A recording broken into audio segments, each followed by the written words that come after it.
Happy Halloween, live streamers. And it was a trick or treat situation regarding the World Series. We got tricked. There was no World Series today. That darn rain.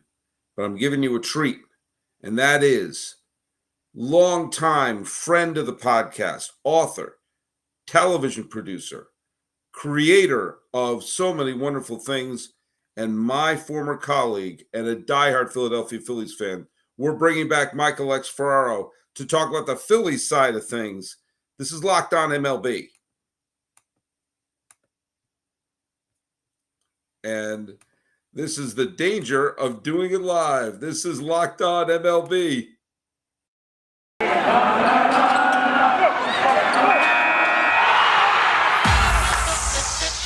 You are Locked On MLB. Your daily MLB podcast. Part of the Locked On Podcast Network. Your team every day.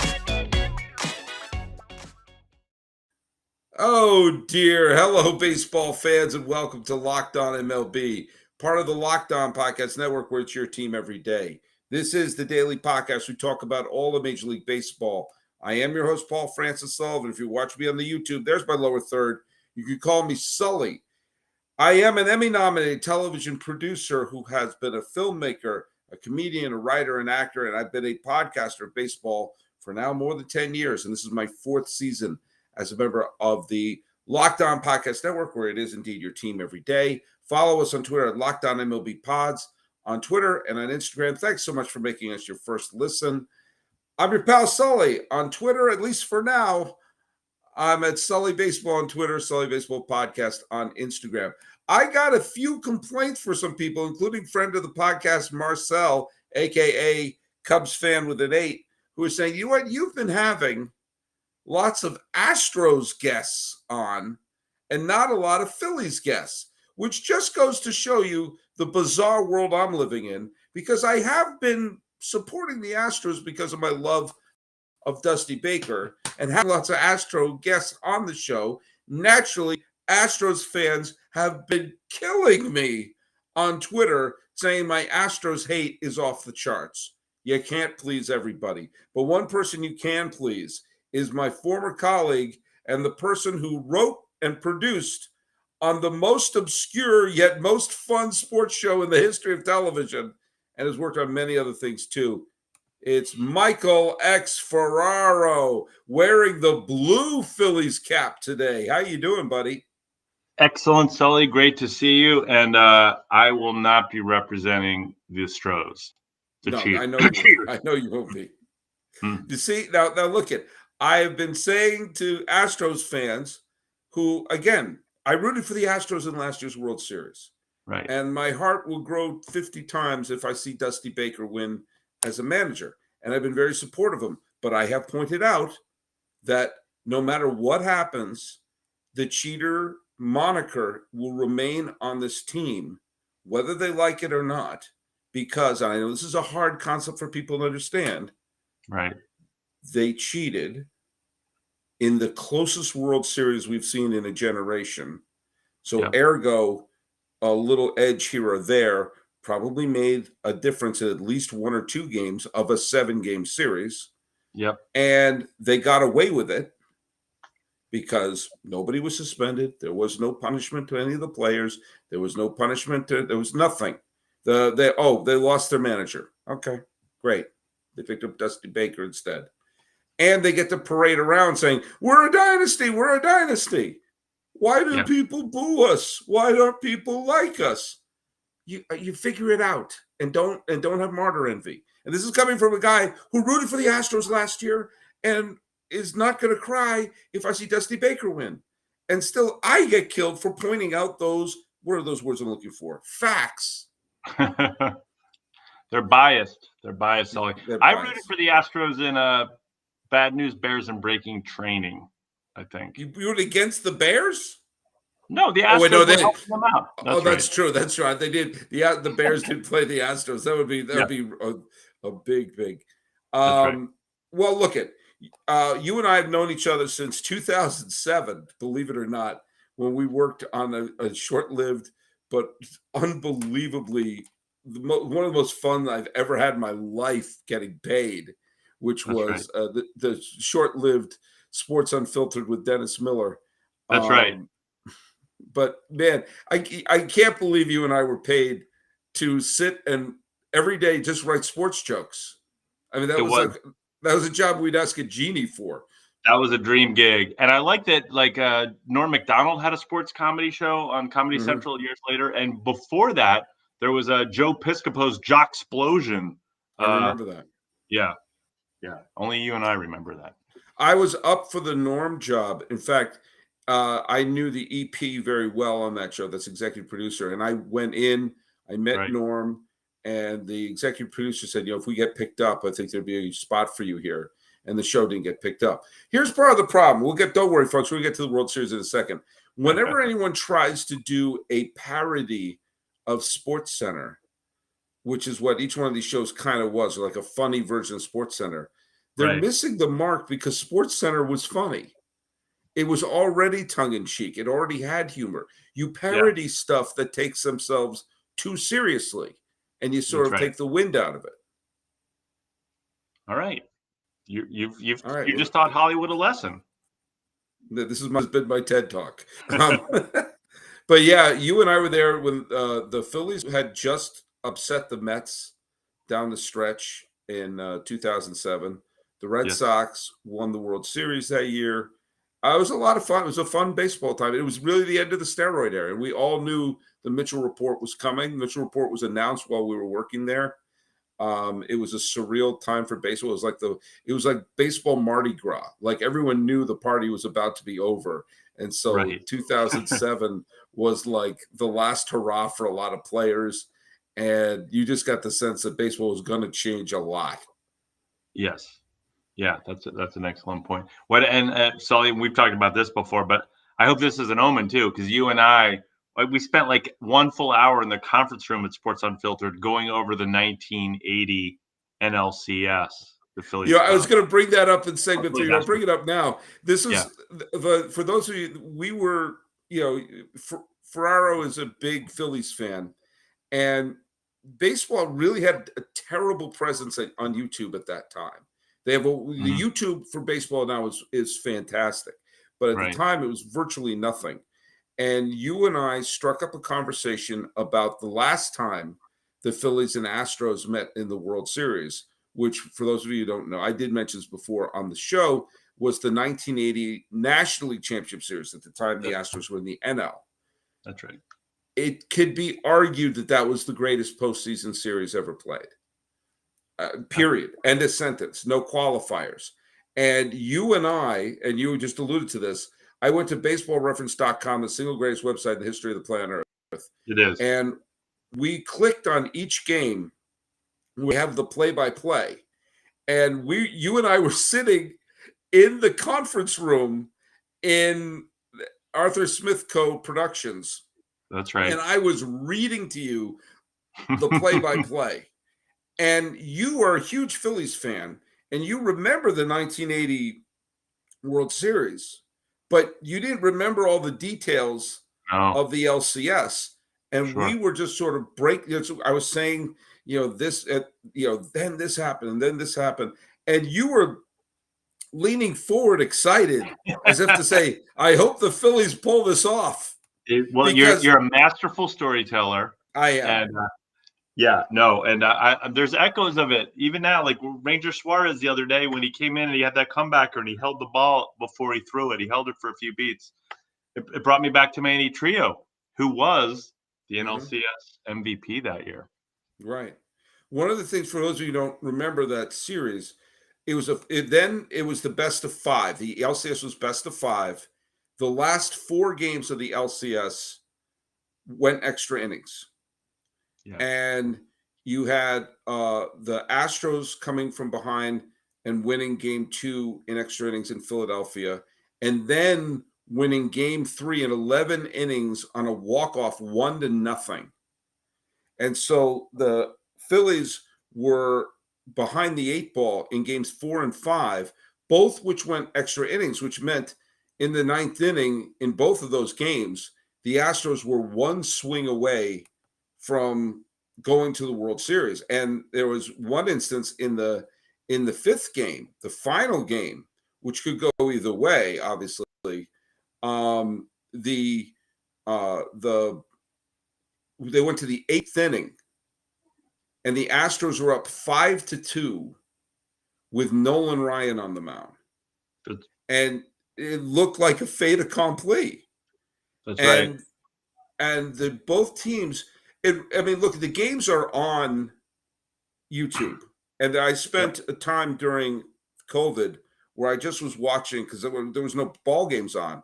And I watched the entire the last four games. I watched the last four games in their entirety on YouTube. And well done. Let me tell you something. Nostalgia doesn't belong just in the Polo Grounds and Ebbets Field. These were two symmetrical stadiums with AstroTurf. Okay. Right. And my heart exploded with nostalgia watching with the Hall of Famers. Right. And just like great defense, clutch hits on both sides, clutch bullpen work on both sides.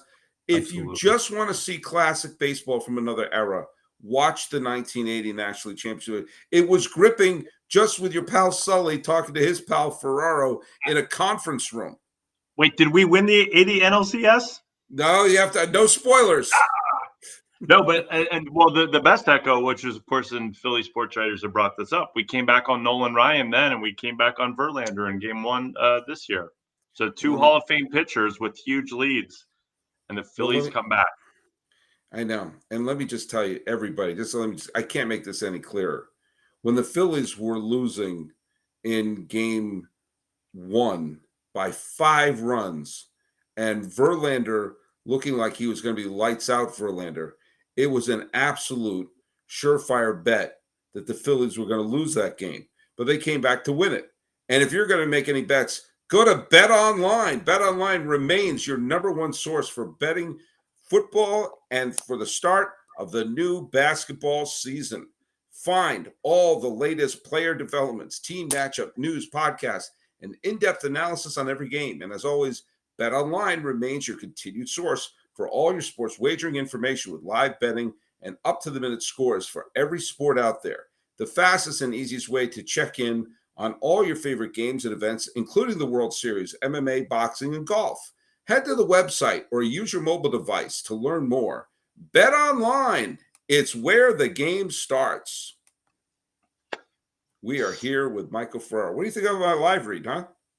That was seamless. I still am I in a BetOnline? Like, okay, you're in a BetOnline. Yeah, right. In fact, you made 2 bets since we started. Hey, let's talk a little bit about this. The Phillies are in the World Series with the Astros, which was an impossibility in 1980. They made it 5 straight extra inning games because it was the 4 games of the LCS in 1980 and Game 1 in 2022. First of all, let's just talk about the World Series right now. Obviously, tremendous performance in Game 1. Tremendous performance by the Phillies bullpen in Game 1. Taking over was not Nola's best start, but if you told me that Game 1 was going to turn into a battle of the bullpens, the way Houston's bullpen has been this postseason, you would have absolutely given that. You would the surefire bet that it would have been the Astros victory. And if you're going to make any bets, I already did the ad read. Sorry, I already did it. Are we still in it? Wait. All right, you got to go. Hold on, let me put the overlay back on. You got to go to BetOnline, and it's the fastest and easiest. Put that back, Sully. Tell me your thoughts, because you're a diehard Phillies fan, but you're also a very realistic Phillies fan. Right. Tell me your thoughts when they were down early. 5-0. Tucker hit the pair of home runs. And for the first 3 innings, Verlander looked unhittable. Were you floating into happy to be there land? We're the 2007 Colorado Rockies? No, honestly, I wasn't. And I'll tell you, because you look at Verlander's recent World Series ERA, and you also, and sure, it's just one swing of the bat, but Schwarber hit one about 60 feet foul in the first inning, about 480 feet into the third deck. I mean, he torqued and turned on it. I felt like we were gonna see him the second time around, and I really did think that was a good matchup. I thought Schwarber or Harper were gonna go deep in that game, and look, they're 5 runs. I mean, Nola didn't pitch great, but it was a mistake to Tucker, that first homer, and but they had about 4 flares for hits, didn't they? Flares and Gorks and whatever else your Grounder boy Crash with Davis eyes. called him. Yep. Yeah. So no, it's a resilient club, and they saw him and they hit him. Yeah, I mean, look at another weird thing that, like, if you had said, okay, the two things besides Real Muto's became the offensive hero, obviously with the game time double and the go-ahead home run in the 10th inning. The other two things that were surreal to me was that it was the Phillies bullpen matching the Astros bullpen. And the Astros bullpen really only made one mistake, which was the home run to Real Muto. And I don't blame Dusty for any of the moves that he made. Bringing in Garcia was the smart move in the 10th inning. It sure as hell worked when the Astros played Seattle. He just happened to let up a gopher ball to Real Muto. But, okay, if you thought the Phillies would match Houston's bullpen, and the thing that would save them would be the defense of Nick Castellanos. The only reason he's playing there is because the injury of Harper. This is basically a DH in the outfield, making a sliding absolute game-saving catch. He's made that catch twice in the playoffs now, and Schwarber actually positioned him. Schwarber moved him in before that pitch. So it's a charmed team. And what I really love is, like, obviously Rob Thompson came over after Girardi got fired, and the whole outlook of the team changed. And I think Thompson, they call him Topper because I guess Joe Torre hung that nickname on him because he's on top of everything. He's a hunch manager, Sully, but he's also very much a player's manager. And so, like, there's just this culture, I think, in that, on that dugout, in that clubhouse. The Phillies fail, and it doesn't matter. Like, they have each other's backs.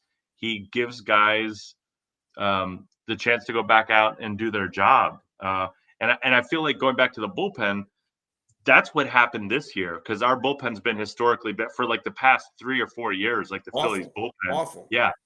They literally set records 2 years in a row for being such an awful bullpen. And then, Dominguez and look what happened with Jose Alvarado, who's like a beast now. And so, and like Robertson, and the fact that we rolled with Eflin as the closer, when clearly he doesn't have a put away pitch, but he was gritty and battled back from his injury. And I love the makeup of the club, Castellanos making that catch. I mean, I was a little, Thompson sometimes takes out Schwarber and puts in Matt Vierling in left field. And Schwarber didn't get to that double off Robertson, and I was thinking that maybe that's a ball Matt Vierling could catch, but we still we got out of it because Robertson's curveball was enough in game 1. One of the things I do like, I think the best teams are going to be the ones that have use of analytics and hunches. I think it's a good combination. I don't think analytics I don't look at them as the boogeyman. That's this information. We always need information. And, we've always had analytics of one way, shape, or another. I mean, even if it's using RBIs and runs, you're still using information to make decisions. And so you're just trying to have access to the most advanced and the most intricate information, but then make the decision based upon what needs to be done right there. Oh, we're switching off to a different Phillies hat here. Yeah. Nice. What was the other one, getting too sweaty, or is this your rally cap? That was the wool. That was wool. This is the mesh in the back. Okay, cool. But I've liked the fact that, like, in the San Diego series, Suarez was the one who closed out the series, because at that moment he was managing based upon who's the best pitcher for this situation right now, as opposed to everyone has to fit in their lanes. We saw Aaron Boone at a key moment in the Houston Yankees League Championship Series, bringing in Trevino, taking out his ace Cole, and not bringing in his best reliever at that point, but instead bringing in Lou Trevino because, well, that's his lane at this point in the sixth inning, and blah, blah, blah, blah, blah. And it wound up costing them extra runs.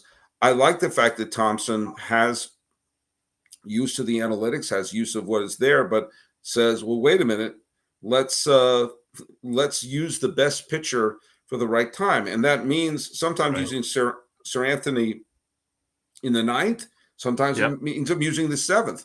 Alex Cora, for all the shenanigans that was going on in 2018, I have to say that so Astro fans don't call me a hypocrite, but he also would use Porcello and Price and Sale out of the bullpen. And Rodriguez out of the bullpen. They all started and they all relieved. And for whatever, and let's always bring in the best pitcher for this particular moment because it's the postseason. You can't go down with your fourth best pitcher. That's right. And this has been my TED Talk. Yeah, that's a pretty good TED Talk. Yeah, no, absolutely. I mean, when Thompson he's going to Alvarado in the sixth, and he and Sir Anthony are arguably their closer, but hey, it works. And I think it creates a culture where guys believe in each other just a little bit more. I think it was telling that, and I've said this before, I was all for the Girardi hiring. I thought it was a smart hire when they made it. So I can't act like that was a dumb move, but it didn't work. And I admire the Phillies for cutting bait. As Jimmy Pardo said on his podcast, Never Not Funny, the Phillies did what the White Sox should have done. That they cut bait with their veteran manager when it was clear things weren't working. And there seemed to be almost instantly, I mean, the Phillies went on a great winning streak, but there was some of the stuff that Harper was saying shortly after, which was like, now we know people can just play. And you got the sense that Thompson said, I'm going to put you here. This is your job. You'll play through it. It's not like every single day they have to fight for their position. There was a sense of you're going to play in your position, and we're going to put you here in the lineup. People went in knowing what their roles were. And I think that when that happens, when you take away the whole, that's a different lineup every day, the different position every day. There was a stability that came there. And sometimes creatures of habit need habit. and you saw the Phillies immediately turn around. 100%. I mean, because there's talk now, there are things that he's arguably doing wrong, Thompson, with that lineup card. I mean, Harper should probably be batting third, and and JT should be batting fourth. So you go Hoskins, you go righty, lefty, righty in 2-3-4 to flip lineups. But instead, you got three righties, or you got lefty, righty, righty, lefty. And then you have Castellanos batting fifth when he really shouldn't be, given the year he's had. But he's stuck with them. He's stuck with them, and they're now guaranteed to play at least 5 games in the World Series. That's right. Do you still feel like the Astros are probably going to win? I do. But I will say this. I think the rainout's going to help Philadelphia. Absolutely agreed. I think that this is absolutely. It gives Kyle Gibson more rest for Game 7. But I think when I picked the Astros in 5 at the beginning of the series, and I thought they were going to win one of the 2 games in Houston. And they did, not for the reason I thought they were going to. Right. I thought either Nola or Wheeler, who both have been very good this postseason, were going to match up with Verlander or Valdez, and they would steal a win. I didn't realize that, Nola would match up with Verlander. It's just they both had garbage starts. But I think the fact that Nola didn't go that deep in the game, he's going to be able to pitch Game 4 now. Right. And I think that I think this helps the Phillies. I think this aligns their pitching staff where they'll be able to get to Nolan Wheeler faster in the pitching rotation That's than right. if they had started tonight on Halloween. So while I still think I still would pick the Astros. I was saying that I thought that they were going to run the table and win in 5. I'm now pretty sure the Phillies are going to win at least one game at home. And that brings you to Wheeler in Game 6 in Minute Maid. Mm-hmm. Yep. So and what are the odds? I mean, what are the odds that both Nola and Wheeler are going to throw a subpar outing again? Probably low. I would bet against that. Yeah. I think probably low. I think this extra day helps push this to a Game 6. And if Wheeler's throwing Game 6, obviously, he'll probably going up against Valdez, and Valdez is obviously a wonderful pitcher. But obviously you're trying to push this to a 7th. But right. I think that this rain out is a big help to the Phillies. Yep. And I think if we go to Game 6 in Houston and we're down, I'm just playing along with your scenario. I say we're gonna close it out in Philly. No, I don't. I don't believe that. But I also don't count us out for doing that, to be quite honest. But it is more realistic that we go back down 3-2. I'll go with you there. Then I love the way Thompson's been managing this club. I just love our chances in general if we go back to Houston. All right, we're here with Michael X. Ferraro, contributor to Bard Ball. That's right. Go check them out on Twitter at Bard Ball. You get to see the fine art of baseball doggerel. Yes. Yes, Run by the great James Finn Garner. And you write wonderful Philly poetry there. Indeed. Thank you. But let's just talk a little bit about the other series that Philadelphia have won. They've won 3 series technically. Right. Think of how differently this postseason would be if the Cardinals held on to that lead in Game 1. They're up 2-0. They look totally in control of that game. Right. And the Phillies somehow scored 6 runs off a team that I thought was a dark horse to win the pennant. I liked that Cardinal team.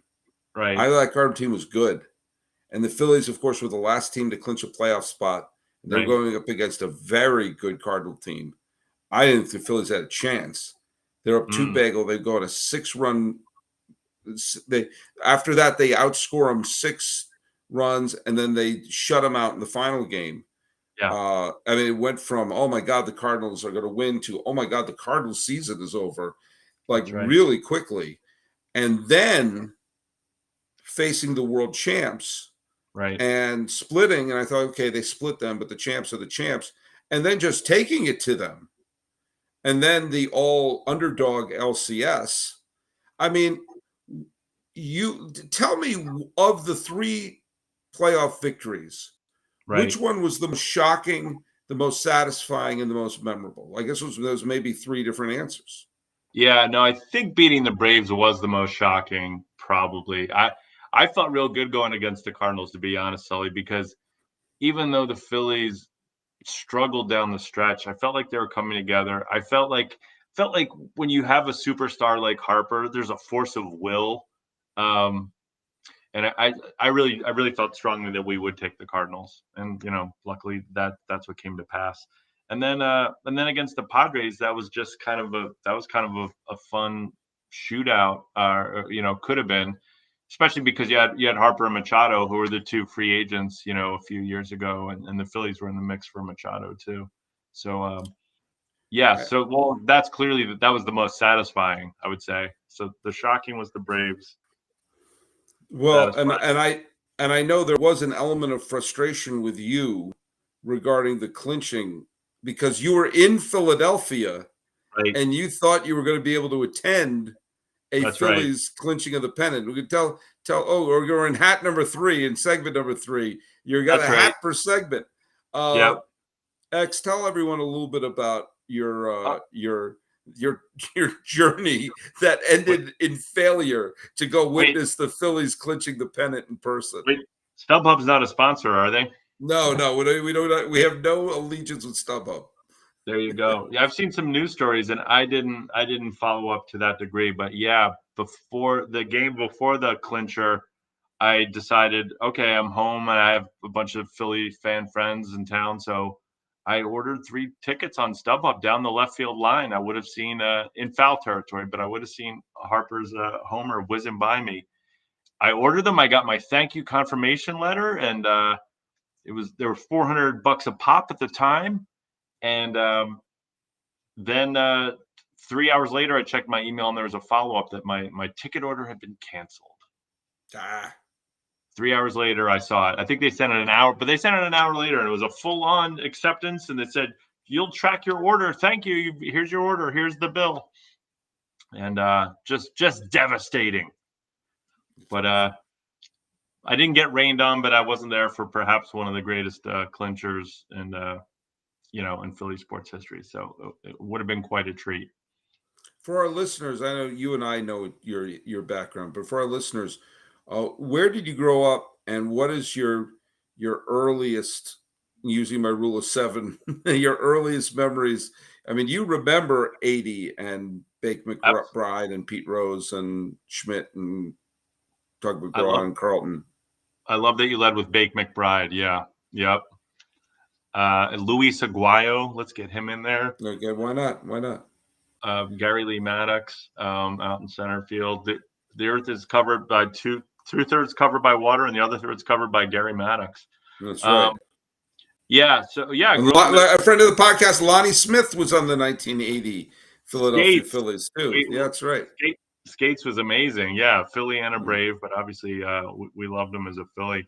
And so I grew up in that symmetrical concrete bowl, the dump that's called the Vet, in the 700 level. My mom would take me when I was in elementary school, and with Schmidt and Boa and Carlton, I grew up going to all those games, so it was really fantastic. And I happened to not be in Philadelphia the summer of 1980, unfortunately. My folks had split. My dad was out in Utah, so I was there. My mom would send me manila envelopes stuffed with all the box scores. You talk about, baseball reference not existing, no presence in YouTube. So that was just kind of devastating for me not to be there. And also, Harry Kalas didn't get to call that series because of the playoff contract with the TV. Yeah. And I later went to high school with Harry's son, Brad, who's also the brother of Todd Kalas, now working for the Astros. And as you know, I have a Harry Kalas voice message on my email sometimes. You truly do. You do. I sometimes called your voicemail just to hear. Yeah, I have the microcassette, but I don't have a player. If you can find a player, because I need to put it back on my phone. I have the tape, but I don't have a way to play it and get it back on my phone. Oh. It was Michael X Ferraro, way out of here. I could do it, Yes, you can, and you have done it. You've done it well. I've done it on your voicemail. Yes, I have. You absolutely have, and it gives me chills, Sully. Yeah, if you get to within the inner sanctum of Sully Friendom, I will be leaving voice messages. Sometimes it's me singing. Sometimes it's me. My cousin Dave and I send each other messages regarding the Mets all the time. He's a diehard Met fan. So once you for those of you who get to be blessed to be on my short list to make phone calls, that's right. There you have it. Well, hey, Ferraro. As always, I love having you on the show. I went, now, boy, you looked like Tug McGraw for 1 second. Thank you. It made no sense that the team that finished 1 game ahead of the Milwaukee Brewers is now 3 wins away from winning the 2022 World Series. The only reason it makes any sense to me is for my 50th birthday, my mother got me a tremendous present, which was I could go to any baseball stadium as long as it was a stadium I had never been to before. Mm-hmm. And while I had been to the Vet many times, I've not been to Citizens Bank Ballpark. And there happened to be a podcast festival going on at the same time. And I had a chance to go to that festival. visit my uncle who is still with us and my cousins who live in Wilmington, and see the ball game at Citizens Bank Ballpark. And so I saw the 2022 Phillies live at Citizens Bank Ballpark. All right. And the fact that I showed up to that park Yep. makes me believe I'm the reason they won the pennant. And for the other 29 organizations, Yep. if you want to go to the World Series in 2023, send me a ticket. I will go to your stadium and I will give it the Sully blessing. I may even leave a Built Bar somewhere for people to discover. But Philadelphia, there's the Rocky Balboa statue. There's the Nick which I went statue. to, yeah. You went there. There's the Rocky Balboa and the Nick Foles, and soon there will be a Sully statue with you brandishing your ticket, your 50th birthday ticket stub. Put it next to the Connie Mack statue that they now have at Citizens Bank Ballpark to honor the legacy of the Philadelphia A's. So have it Connie Mack, and then I'm standing right next to him. Michael X. Ferraro, who contributed to Bardball amongst everything else. Tell people where they can follow you. They can follow me for now on the social on that one Twitter at Ferraro Vision, also on Instagram, and but yeah, I would suggest people go to Bardball. As I said, I don't run it, but there's a lot of great topical and cool baseball poetry, reviving the art of baseball doggerel. And here's a book that I wrote, Sully. Can I show it? Mm-hmm. It's called Tased and Amused. It's that's the poetic recap of the 2010 Major League Baseball season, because I don't know if you remember, but that's when we had a fan run out on the field and he literally got tased. I'm going to work on a poem this week. There was a guy, a Philly fan, that won up. We climb the light poles in Center City when we win the Super Bowl, the World Series, and this drunken fella. I just read the tale of him. He went up, and people were throwing beers up at him, to him, and he drank 7 beers before he was lured down by the police and a fire ladder. So I'm going to try and memorialize him in poem. Is that glamorizing that action? And that man's name was Michael X. Ferraro. So, and by the way, thanks so much for making Locked On MLB your first listen today. For your second listen today, check out Locked On Sports today. From the games that matter the most to the biggest stories in sports, go beyond the scoreboard, behind the scenes with local experts and insight that only Locked On can provide. Locked On Sports today is available on this app, YouTube, or wherever you get your podcasts. Talking Phillies now with a Philly fanatic hat. Were you up to 4 or 5 hats on this one? We're up to 5. We're up to 5. 5 hats. Is that one for every pennant? Right. Hey, see, I like that. On this one, I didn't get to show you. Let's see. How does it count? Which tree do I go to? That see the Sharpie there, Sully? Yeah. That's autographed by Buck Henry, because a producer pal of mine, Badana Hayes-Smith, did the Stand Up to Cancer ads with Major League Baseball. She needed a Phillies hat. She asked me if I had one. I believe Buck Henry wore this, and then he signed it and sent it back to me.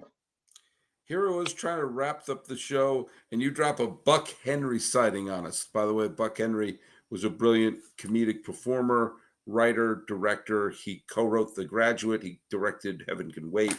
And believe me, you've seen him if you know him. But you know what? This is not Locked On Buck Henry. This is Locked On MLB. I am your host, Paul Francis Sullivan. Please call me Sully.